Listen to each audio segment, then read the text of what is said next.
გამარჯობა ჩემო ძვირფასებო. მე ლაშა გურგენიძე ვარ და ეს ქართული ამბებია. თუ ჩვენი არხი გამოწერილი გქონდათ, ეს იმას ნიშნავს, რომ ზარმა გამცნოთ, ახალი ვიდეოს დადება და ერთ-ერთი პირველი ხართ, ვინც ვიდეოს უყურებთ.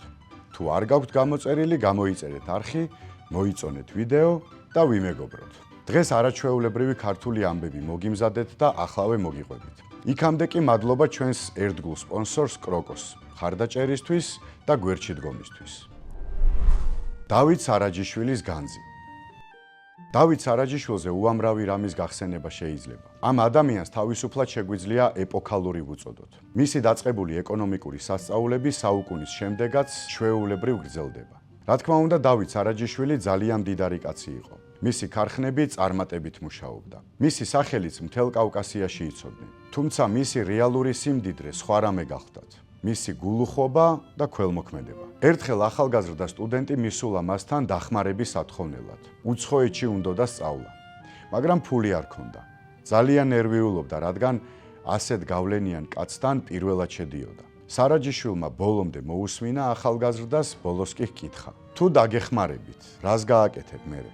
ბიჭს უპასუხია: რა თქმა უნდა, ვისწავლი და საქართველოში დავბრუნდები. დავით სარაჯიშვილს გაღიმებია. ეს სწორედ ის ერთადერთი პასუხი იყო, რისი მოსმენაც უნდოდა. ბიჭისთვის უთქვამს: თუ ასე არ მოიქცევი, მაშინ ეს ფული დაკარგული იქნებაო. სადაც არ უნდა წახვიდე და რაც არ უნდა ისწავლო, რასაც არ უნდა მიაღწიო, თუ აქ არ დაბრუნდები და შენს ქვეყანას არ მიხედავ, ჩემთვის ეს ფული ყოველთვის დაკარგულად ჩაითვლებაო.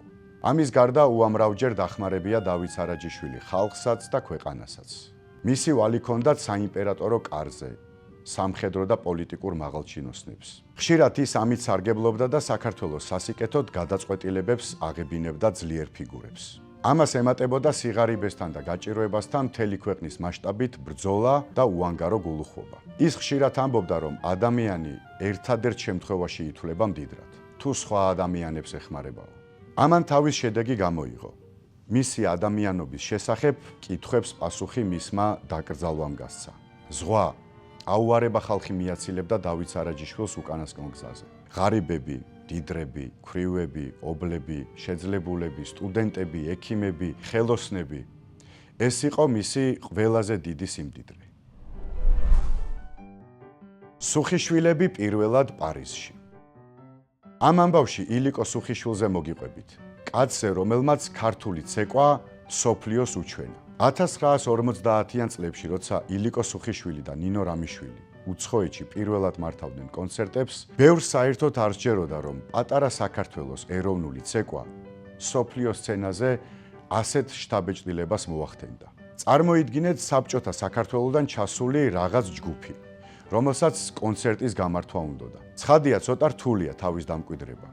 თუმცა ეს ხომ ქართული ცეკვაა, ეს ხომ სუხიშვილებია. სწორედ ერთ-ერთ პირველ გასტროლზე მოგიყვებით, რომელიც ილიკოს და ნინო რამიშვილის ხელმძღვანელობით პარიზს ეწვია. ორგანიზატორებმა ილიკოს ასეთი რამ უთხრეს: დარწმუნებული ხართ, რომ ქართული ცეკვები უნდა აჩვენოთ. ევროპელი მაყურებელი უფრო მშვიდ, კლასიკურ ნომრებს არის მიჩვეული. ეს თქვენი ხმლები, ყიჟინი და ტემპი შეიძლება ზედმეტად ველური მოეჩვენოთო. ილიკო სუხიშვილს გაუღიმია: ბოდიში ბატონებო, ქართულ ცეკვას ვერ დავაწყნარებთ.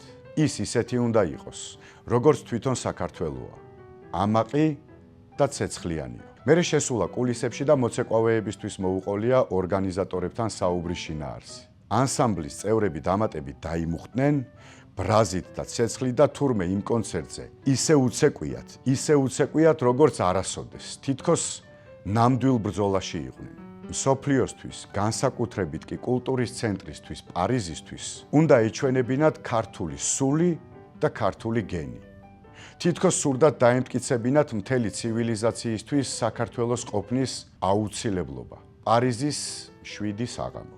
გადავსებული საკონცერტო დარბაზი და სუხიშვილები. როცა მოცეკვავეები სცენაზე გამოვიდნენ და ხორუმი დაიწყო, მაყურებელი თავიდან გაოცებული უყურებდა. მერე ნელ-ნელა ტაში ააყოლა. მერე შემდეგი ცეკვა, მერე შემდეგი. კონცერტის ბოლოს კი ერთი ადამიანიც არ იყო, რომელიც სკამზე იჯდებოდა. დამსწრეთა 100% ფეხზე იდგა. დიდიან პატარიანად, ქალიან კაციანად, მრავალი წუთის განმავლობაში ტაში და ოვაციები არ წყდებოდა. ერთი ფრანგი კრიტიკოსი ილიკოსთან მისულა და უთქვამს: ეს ცეკვა არ იყო. ეს იყო მაგია. მხოლოდ ჯადოქრებს შეუძლიათ ასეთი მოძრაობა. მართალიც იყო. მარტო ჯადოქრებს შეუძლიათ. ჯადოქრებს და ჩვენ. იპოლიტე ხვიჩია და უცნობი ქალი. ამ ამბავში ერთი უცნაური შემთხვევა უნდა გიამბოთ, რომელიც იპოლიტე ხვიჩიას შეემთხვა. ალბათ არაა გასაკვირი, რომ ასეთ კომიკურ მსახიობს ესეთი რამე დაემართა.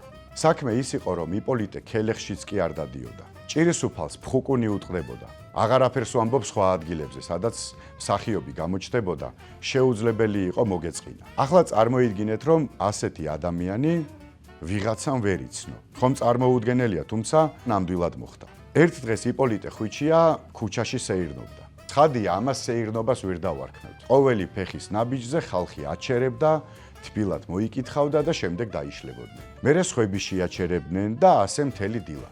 მიუხედავად პოპულარობისა, იპოლიტე ჩვეულებრივი ადამიანი იყო. ყველასთან ჩერდებოდა და როგორც ძველ მეგობრებთან ისე საუბრობდა. საბოლოო ჯამში სეირნობა დიდხანს გრძელდებოდა, თუმცა პატარა მანძილზე.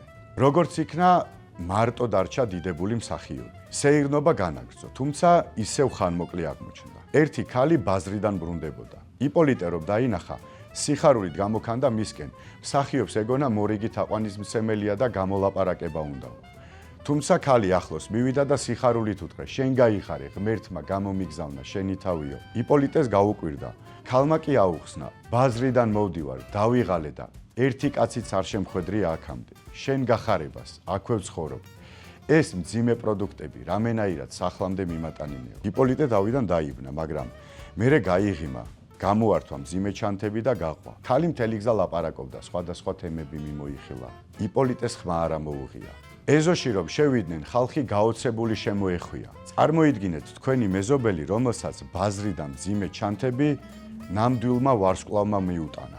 ეს ქალიც დაიბნა, ვერ მიხვდა რა ხდებოდა. ბოლოს მეზობლებმა აუხსნეს: ქალო, რაქენი, იპოლიტეს მოატანინე ჩანთებიო. ქალი შეწუხებულა, ბოდიში, ვერც მაშინ გიცანი და ვერც ახლა გცნობთო. არ ვიცოდი მსახიობი რომ ბრძანდებოდითო. იპოლიტეს კი უთქვამს: არა უშავს. მსახიობი რა, ადამიანი არ არისო? დამშვიდობებია და წამოსულა. აი ასე ათრევინეს იპოლიტეს ბაზრიდან მძიმე ჩანთები. დღეისათვის სულ ეს იყო. მოიწონეთ ვიდეო და გამოიწერეთ არხი. მე მალე დაგიბრუნდებით საინტერესო ქართული ამბებით. დროებით.